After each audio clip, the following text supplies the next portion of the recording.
আসসালামু আলাইকুম বন্ধুরা, কি অবস্থা সবার, কেমন আছেন? তো আশা করি সবাই ভালো আছেন। আমি মোহাম্মদ সোহান আহমেদ আছি সংযুক্ত আরব আমিরাতের আবুধাবি থেকে। আর আজকে আমি আপনাদের সাথে দুবাই ভিসা চালুর সর্বশেষ আপডেট নিয়ে আলোচনা করব।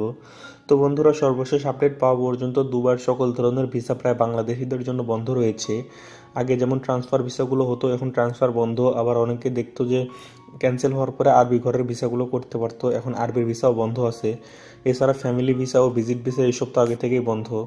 বর্তমানে যাদের অনার্স বা তার উপরের যে কোনো একটি ডিগ্রি সার্টিফিকেট আছে তারা চাইলে হাই প্রফেশন ভিসাগুলো করতে পারতেছে।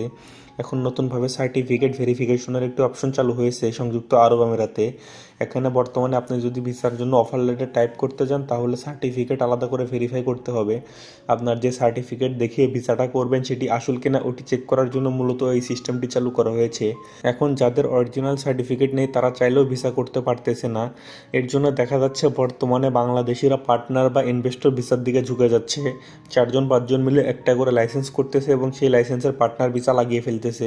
সকল ধরনের ভিসা বন্ধ থাকার কারণে বাংলাদেশিরা এখন এই ভিসার দিকে ঝুঁকছে।